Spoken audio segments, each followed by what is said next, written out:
Vous allez commencer le tutoriel sur la cigarette électronique proposé dans le cadre du défi collectif du mois sans tabac pour la région Nouvelle-Aquitaine. Celui-ci est destiné à tous les professionnels de santé afin qu'ils puissent répondre, de façon claire, aux questionnements de leurs patients.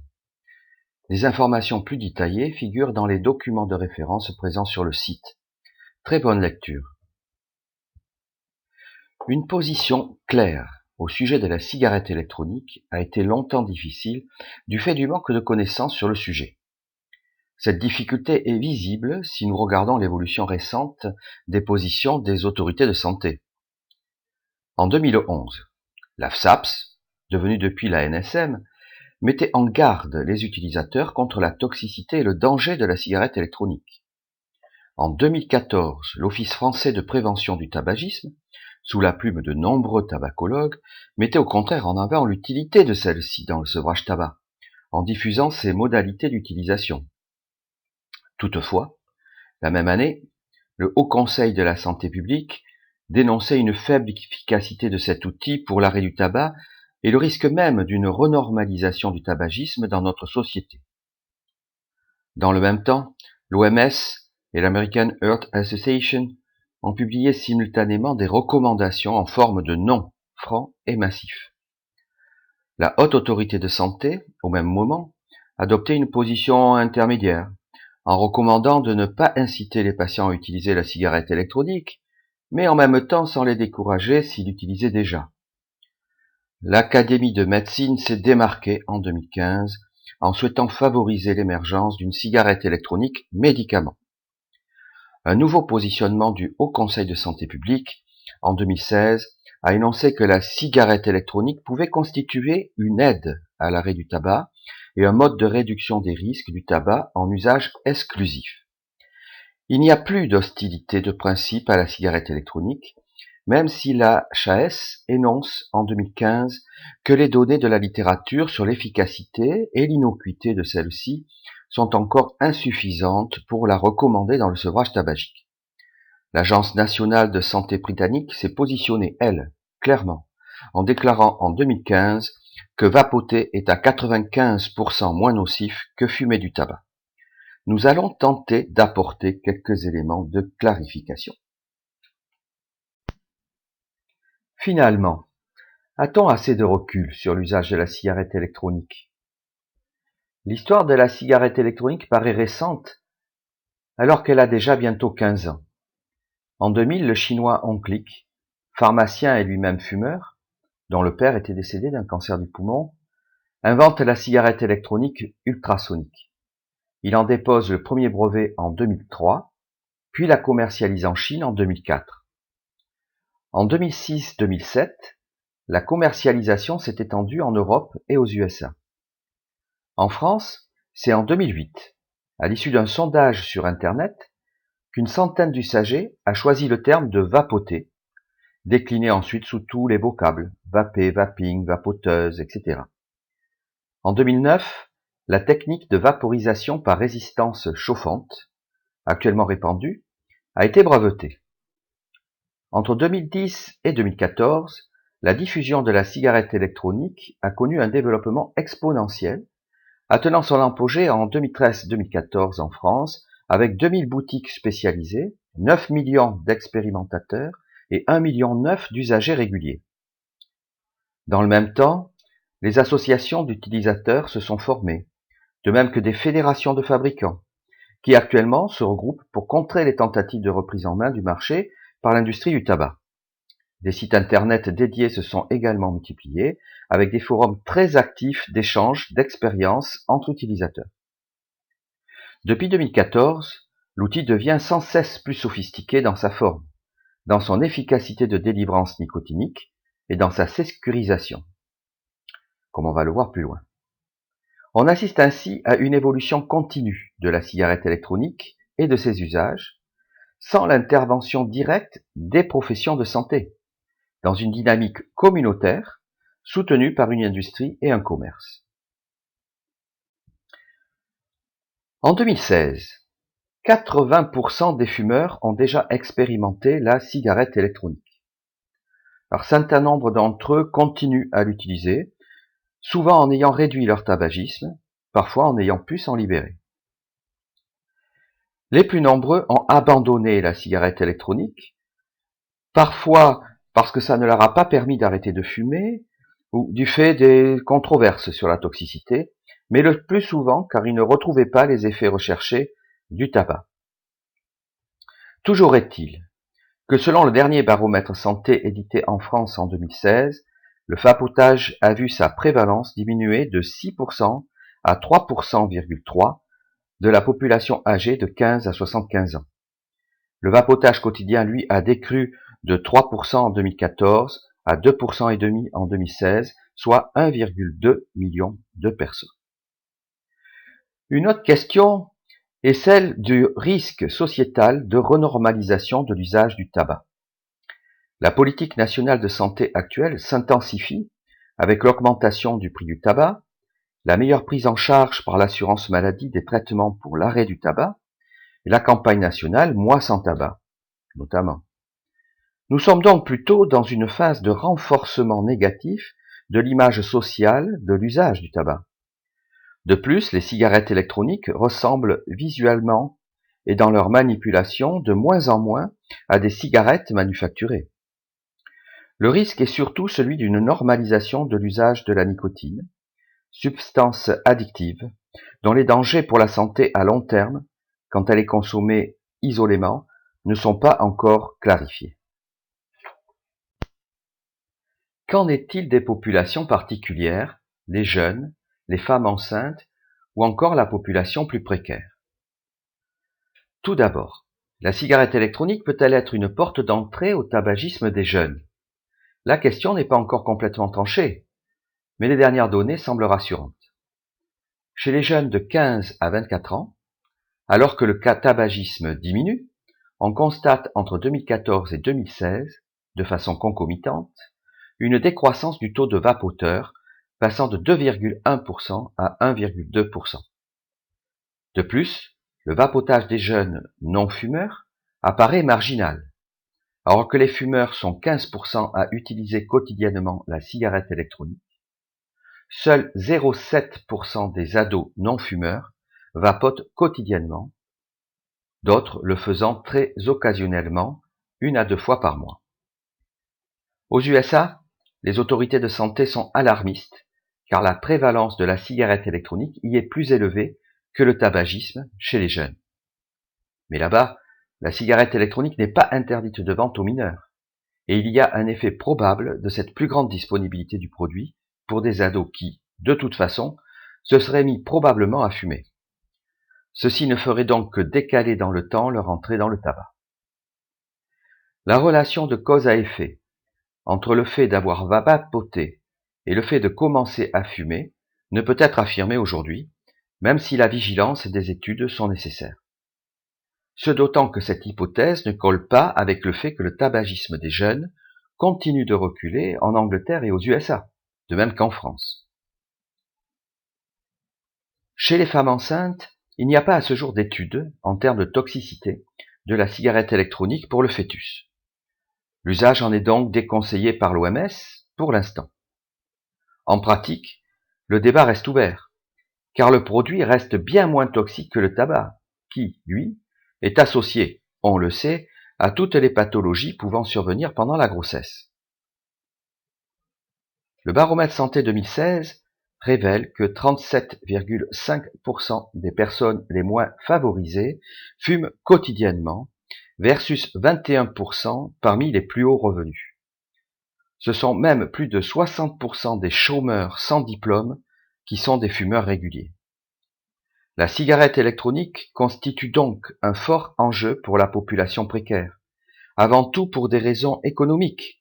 Le coût en effet des recherches de le liquide est 5 fois moindre que les cigarettes manufacturées et 2 fois moindre que le tabac à rouler.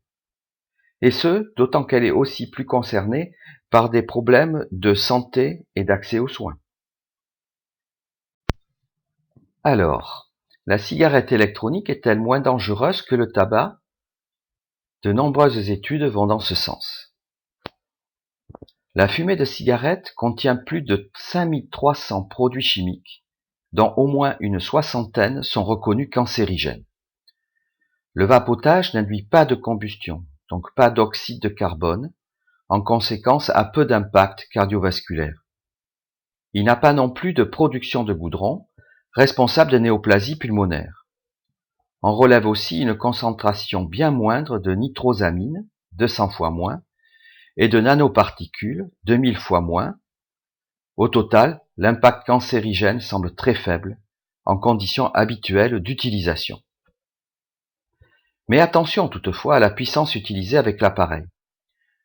Habituellement d'environ 3 volts, l'emploi au voltage maximal autour de 5 volts, pour rechercher un effet plus intense, génère la formation de toxiques cancérigènes. Formaldéhyde et acroléine, issus du propylène glycol et du glycérol. C'est ainsi qu'une étude largement médiatisée début 2015 évoquait l'émission de cancérogènes 15 fois plus forte avec la cigarette électronique qu'avec le tabac. Cette publication, basée sur une méthodologie hors norme et une utilisation irréaliste, avec utilisation robotisée et un voltage maximal permanent, s'est révélée assez rapidement fallacieuse, mais elle marque encore les esprits. Alors, pourquoi le sigle mortel sur l'étiquette des flacons de recharge? Il existe en fait une réelle toxicité orale et cutanée de la nicotine, bien plus importante que par voie inhalée, où elle est beaucoup plus diluée dans la fumée. Attention donc aux enfants, la dose létale potentielle est atteinte avec la quantité de nicotine présente dans un flacon de liquide le plus dosé. De nouvelles normes de sécurité limitent heureusement le risque d'intoxication. Il existe toutefois un autre risque, celui des fabrications artisanales prônées sur Internet sous le nom de do it yourself, où les autodidactes bricolent eux-mêmes leur mélange en ajoutant des médicaments, comme du Viagra par exemple, ou des champignons hallucinogènes, des alcools forts, des cannabinoïdes de synthèse particulièrement concentrés, ou même des huiles de cannabis qui peuvent induire des pneumopathies lipidiques graves. Alors, qui n'a le temps en vapotant? Un rapport complet d'experts scientifiques français a été édité par l'Office français contre le tabagisme en mai 2013 pour répondre à cette question. Les recharges de liquide contiennent, pour près de 90%, une base, constituée à 3/4 de propylène glycol et à 1/4 de glycérol. Y sont ajoutés des arômes, pour 2%, de la nicotine plus ou moins concentrée, représentant en moyenne 2% du mélange. La nicotine peut aussi être absente. Les e-liquides contiennent de l'eau, 4%, également pour la plupart de l'alcool comme conservateur, 4%. Les émissions de la cigarette électronique produisent de plus des produits de dégradation de chauffe du matériel, résistance, mèche, etc. Des produits de dégradation du liquide, formaldéhyde issu du propylène glycol, de l'acroéléine issue du glycérol et des nitrosamines issues de la nicotine. Et des traces d'impuretés associées à la nicotine, substances chimiques, pesticides, etc. Cependant, en usage habituel, le taux de substances toxiques et cancérigènes a été quantifié de 9 à 450 fois plus faible que dans la fumée de tabac, selon la fameuse étude de Goniewicz et al. Parue en mars 2013. Ce qui fait dire au professeur Bertrand Dotzenberg, pneumologue parisien et expert de la cigarette électronique en France, qu'il faut vapoter 1 an pour inhaler l'équivalent des toxiques d'une journée de tabagisme. C'est un message qui interpelle généralement les fumeurs et qu'ils retiennent. Une autre question souvent posée est celle de la qualité des produits. En 2014 a été mise en place la commission de normalisation dédiée à la cigarette électronique par l'AFNOR, c'est-à-dire l'Agence française de normalisation. Cette commission est présidée par le professeur Dotzenberg et constituée de représentants des usagers, aux côtés des fabricants, distributeurs et laboratoires de contrôle. L'agence a déjà édité 2 normes en avril 2015, l'une portant sur l'appareil, l'autre sur les e-liquides et leur composition. Le propylène glycol et le glycérol sont exigés de qualité pharmaceutique. Une autre norme a été éditée en mars 2016 sur la caractérisation des émissions inhalées. Une norme est en cours de réalisation sur les spécifications qualité des boutiques de distribution. Il s'agit ainsi pour les fabricants de se mettre en conformité volontaire avec un cahier des charges précis, le plus rapidement possible, afin de faire publicité de leur certification et de leur souci de l'innocuité. Alors finalement, est-ce que la cigarette électronique est efficace pour arrêter de fumer?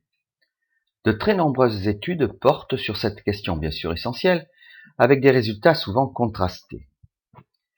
Le baromètre santé 2014 avait établi que la cigarette électronique avait permis à 80% des fumeurs d'au moins réduire leur consommation de tabac, diminution moyenne de 9 cigarettes par jour. Le baromètre 2016 indique que parmi les vapoteurs actuels, 4 sur 10 ont pu cesser de fumer, alors qu'il n'était que 23% en 2014. Les études observationnelles récentes, anglo-saxonnes, tendent à montrer une efficacité de la cigarette électronique dans l'arrêt du tabac. D'une part, le taux d'arrêt du tabac est d'autant plus élevé dans une population que le vapotage y est répandu. D'autre part, l'utilisation à long terme des cigarettes électroniques est associée à un taux plus élevé d'arrêt du tabac. Ce qu'il faut garder à l'esprit, c'est que l'idéal est d'arriver au vapotage exclusif, plutôt que de continuer à fumer, même en réduisant son tabagisme quotidien, ce qu'on appelle le vapotabagisme. En effet, la durée d'exposition à la fumée de tabac a bien plus d'impact sur la santé que la quantité quotidienne fumée. Ainsi, si une personne double sa quantité de cigarettes sur une durée, elle double son risque de cancer du poumon. Si elle double la durée du tabagisme en conservant la même quantité de tabac, elle multiplie le même risque par 20. Toutefois, la diminution du nombre de cigarettes témoigne d'une dynamique positive de changement qui doit être valorisée, comme une étape intermédiaire, souvent nécessaire au sujet. Le professionnel de santé garde un rôle important de conseil dans cette démarche de réduction des risques.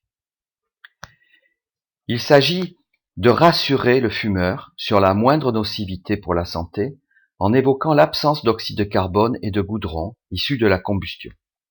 Les messages doivent rester simples. Il faut vapoter pendant 1 an pour inhaler l'équivalent d'une journée de tabac, par exemple. Il doit veiller également à expliquer les risques de la nicotine par ingestion ou voie cutanée et la nécessité de mettre les produits hors de portée des enfants. Certains conseils peuvent être utiles aux vapoteurs, comme mettre en garde contre les fabrications artisanales, éviter d'utiliser trop souvent un voltage fort pour ressentir le hit dans la gorge, ce qui accroît nettement la production de composés toxiques. On conseillera également d'éviter de diminuer trop vite la concentration en nicotine des recharges, car la nicotine n'est pas dangereuse. La diminution trop rapide incite le fumeur à vapoter plus souvent et plus longtemps pour compenser. Or, on sait que les quelques incertitudes qui subsistent portent sur les arômes et les produits de dégradation de chauffe. Donc, dans le doute, moins on vapote, mieux c'est. Vapoter ou fumer, il faut choisir, comme nous l'avons dit, sauf période intermédiaire de passage d'une pratique à l'autre, au pire de quelques mois. Le professionnel de santé poursuivra simultanément le travail d'accompagnement vers la recherche d'autres sources de gratification et la levée de l'addiction. En effet, la cigarette électronique n'est pas elle-même addictolytique, puisqu'elle fournit des pics sanguins de nicotinémie. Ainsi, la stimulation des récepteurs nicotiniques du réseau dopaminergique cérébral continue, et avec elle le craving caractéristique du phénomène addictif, ce qui explique le taux important de rechute vers le tabac. Il est essentiel pour le sujet de travailler à l'obtention d'autres vecteurs de plaisir au quotidien. La cigarette électronique est depuis son apparition l'objet de débats, parfois passionnés, entre les instances de santé. En France, la communauté scientifique se prononce dans son ensemble plutôt en faveur de ce produit de remplacement. Après 10 années de recherche scientifique sur le sujet, certaines données sont maintenant établies, notamment sa toxicité bien moindre que le tabac. Des recherches sont encore en cours concernant la femme enceinte. mais aussi plus généralement sur la nocivité à long terme de l'usage exclusif de la cigarette électronique. Les usages souhaitables sont émergents et en cours d'exploration. Des études récentes sont en faveur d'une efficacité de la cigarette électronique pour l'arrêt du tabac. Ses autres atouts sont un coût moindre que celui du tabac et une appropriation réalisée par la communauté des fumeurs. Des avancées sont actées, en particulier la réalisation de normes de sécurité sur les outils et les e-liquides. Le professionnel de santé garde toute sa place dans le parcours du fumeur qui tente d'arrêter le tabac, y compris au moyen du vapotage. Il peut répondre aux questionnements des patients en les éclairant sur les mécanismes de leur addiction, tels qu'ils ont été abordés dans le tutoriel sur le sevrage tabac présent sur le site. Il peut situer la place de la cigarette électronique dans la gestion des dommages liés à l'addiction au tabac. Il favorise l'alliance thérapeutique en s'adaptant aux étapes de maturation du sujet, tout en prodiguant des conseils pertinents et utiles pour sa santé.